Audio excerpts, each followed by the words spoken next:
Selamat pagi semuanya, perkenalkan nama saya Veronica Rini, kelas C13 dengan NIM 2213062182. Nah, di sini saya akan menjelaskan materi mengenai membaca dan menulis. Yang pertama yaitu pengenalan huruf dan kata. Nah, yang pertama itu mengenal huruf abjad adalah kemampuan dasar dalam belajar membaca dan menulis, dan proses di mana siswa belajar mengidentifikasi dan membedakan setiap huruf dalam abjad. Nah, tujuan ini dapat membantu siswa mengingat bentuk dan suara masing-masing huruf, baik huruf besar atau kapital maupun huruf kecil. Nah, contoh huruf besar dan huruf kecil dari A sampai D. Yang pertama A besar, A kecil, B besar, B kecil, C besar, C kecil, D besar, dan C kecil. Yang kedua, membaca kata-kata sederhana. Membaca kata-kata sederhana dapat mengidentifikasi dan memahami kata-kata yang terdiri dari huruf-huruf yang telah dikenal. Misalnya, kata yang singkat dan mudah diucapkan.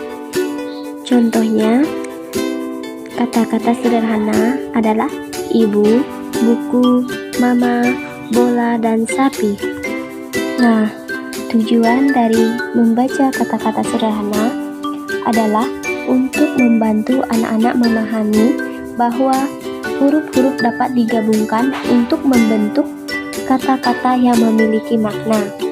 Nah, ini juga meningkatkan keterampilan membaca dan pemahaman mereka. Nah, yang kedua itu pemahaman teks sederhana. Yang pertama, membaca teks pendek.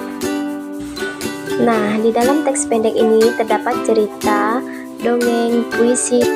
Nah, cerita pendek atau cerpen adalah narasi yang lebih singkat dari novel. Biasanya terdiri dari satu alur cerita utama. Nah, tujuan dari cerita pendek adalah untuk menghibur, mengajarkan nilai-nilai moral, atau menyampaikan pesan tertentu. Contohnya, kisah sehari-hari, petualangan anak-anak, dan pengalaman pribadi. Nah, kalau dongeng yaitu cerita tradisional yang biasanya bersifat khayalan dan disampaikan secara lisan dari generasi ke generasi. Nah, tujuan dari dongeng adalah untuk menghibur dan menyampaikan pelajaran moral atau kebijaksanaan. Nah, contoh dari cerita ini ya seperti si kancil dan buaya, bawang merah dan bawang putih. Nah, yang puisi ini adalah bentuk sastra yang menggunakan bahasa yang indah dan berirama untuk mengekspresikan perasaan atau ide. Nah, tujuan dari puisi ini untuk menyentuh perasaan pembaca atau pendengar, menyampaikan keindahan bahasa dan mempromosikan pemikiran. Nah, contoh dari puisi yaitu puisi anak-anak, pantun, dan sajak pendek. Terdapat mengidentifikasi pokok pikiran isi teks, arti menemukan ide utama atau gagasan pokok dari sebuah teks. Nah, caranya membaca teks secara keseluruhan, memperhatikan kalimat utama di setiap paragraf, dan menyimpulkan inti dari setiap bagian. Nah, yang kedua itu mengajukan pertanyaan. Mengajukan pertanyaan setelah membaca teks membantu memperdalam pemahaman dan menemukan informasi yang mungkin terlewatkan.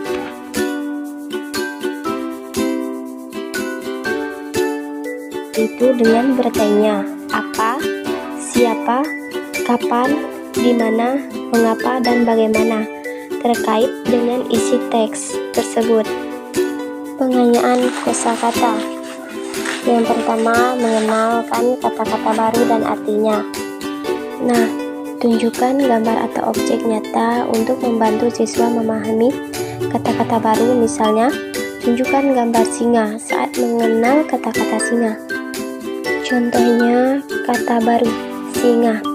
Artinya, hewan buas yang hidup di hutan sering disebut sebagai raja hutan. Nah, pengayaan kosakata yang kedua itu menggunakan kata baru dan kalimat sederhana. Nah, latihan menulis dan berbicara. Ajarkan siswa untuk menggunakan kata baru dalam kalimat sederhana. Minta mereka menulis atau mengucapkan kalimat menggunakan kata tersebut.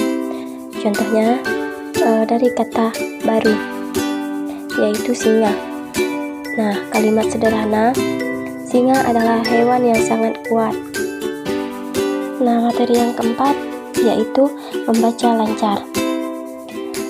Yang pertama, melatih kelancaran membaca, meningkatkan kemampuan anak dalam membaca dengan lancar dan tepat. Nah, mengembangkan kecepatan dan ketepatan dalam membaca teks yang bervariasi. Nah, di dalam membaca lancar terdapat strategi. Yang pertama itu latihan pengulangan. Nah, pengulangan membaca teks yang sama berulang kali untuk meningkatkan kelancaran. Nah, yang kedua, latihan berpasangan. Siswa membaca bergantian dengan teman untuk saling mengoreksi dan memberikan umpan balik. Penggunaan buku cerita. Membaca cerita yang menarik minat siswa sehingga lebih termotivasi untuk membaca. Nah, yang ketiga itu membaca daring. Membaca dengan teks yang suara keras untuk meningkatkan kejelasan dan pengucapan dan kelancaran.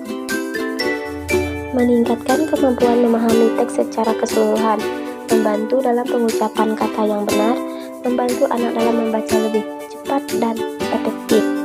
Nah, membaca lancar yang kedua yaitu membaca dialog dengan ekspresi. Meningkatkan siswa untuk membaca dengan intonasi dan ekspresi yang sesuai. Meningkatkan kemampuan siswa dalam memahami karakter dan situasi dalam teks dialog. Nah, dalam membaca dialog dengan ekspresi memiliki strategi. Yang pertama, pemahaman karakter. Siswa diajak untuk memahami karakter dalam dialog, termasuk perasaan dan sifat mereka. Nah, yang kedua, latihan intonasi. Melatih siswa menggunakan intonasi yang tepat untuk menggambarkan emosi dan perasaan karakter. Nah, yang ketiga, bermain peran. Membuat siswa memerankan tokoh dalam dialog untuk mempraktikkan membaca dengan ekspresi. Yang terakhir, penggunaan media. Memanfaatkan rekaman audio atau video untuk contoh cara membaca dialog dengan ekspresi. Nah, manfaat dari membaca dialog dengan ekspresi yaitu membantu siswa dalam memahami dan menginterpretasikan teks dengan baik, mengembangkan kemampuan berbicara dan berakting siswa, dapat meningkatkan minat dan keterampilan siswa dalam membaca teks. Nah, materi yang kelima yaitu menulis huruf dan kata. Yang pertama, menulis huruf dengan benar. Materi ini berfokus pada pengenalan dan latihan menulis huruf-huruf abjad dengan cara yang tepat. Nah, tujuan ini adalah agar siswa dapat menulis setiap huruf dengan bentuk yang benar dan konsisten. Nah, yang kedua itu menulis kata-kata sederhana. Materi ini melanjutkan dari pengenalan huruf ke penggabungan huruf-huruf menjadi kata-kata sederhana. Tujuannya adalah agar siswa bisa menulis kata dengan ejaan yang benar dan mengenali hubungan antara huruf dan bunyi.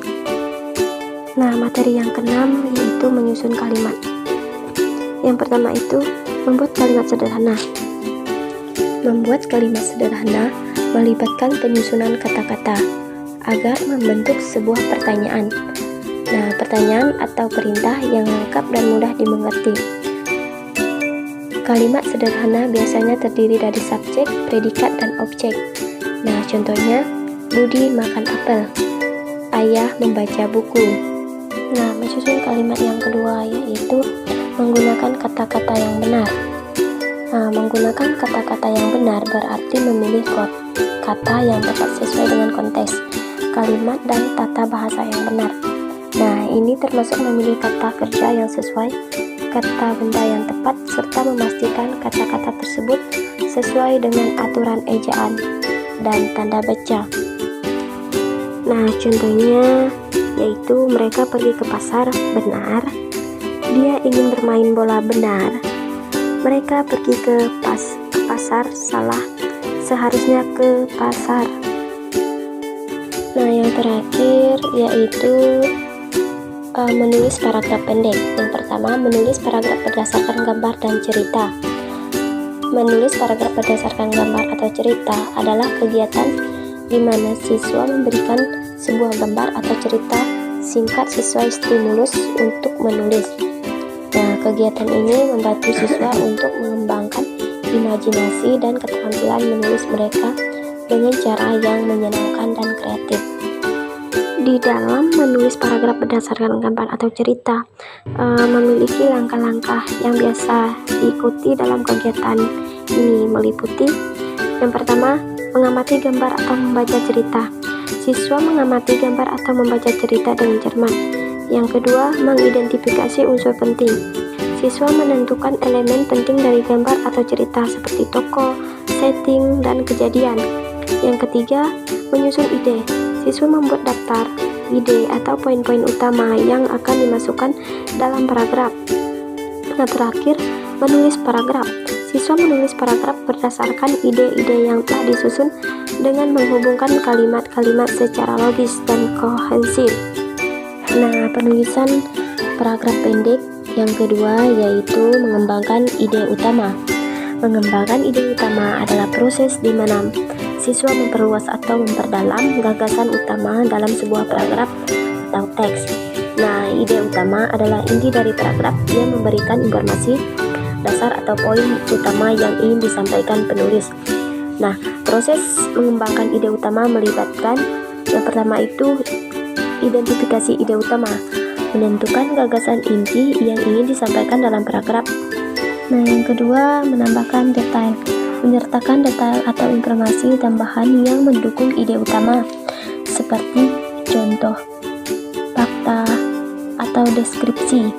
Yang ketiga, menggunakan kalimat penjelas, menulis kalimat-kalimat penjelas yang memperjelas dan memperkuat ide utama. Nah, yang keempat, menghubungkan dengan paragraf lain, menyusun kalimat-kalimat sehingga mengalir dengan baik dan terhubung dengan paragraf lainnya jika ada. Baik, di sini Ibu akan memberikan kuis. Nah, kuis pertama itu apa yang dimaksud dengan pengenalan huruf abjad? A. Mengenal angka. B. Mengenal huruf-huruf dasar. C. Mengenal kata-kata sulit. Kuis yang kedua, bagaimana cara menulis huruf dengan benar? A. Menulis dengan huruf asal-asalan. B. Menulis sesuai dengan bentuknya. C. Menulis tanpa peduli bentuk huruf. Nah, Ibu akan membacakan satu kali saja ya. Nah, pertanyaan terakhir yaitu apa yang harus diperhatikan dalam menulis paragraf pendek? A. Menggunakan banyak kata-kata yang sulit. B. Mengenal kata-kata baru dan artinya. C. Tidak belajar kosakata sama sekali. Baik, sekian dari materi yang dapat saya sampaikan. Saya ucapkan terima kasih.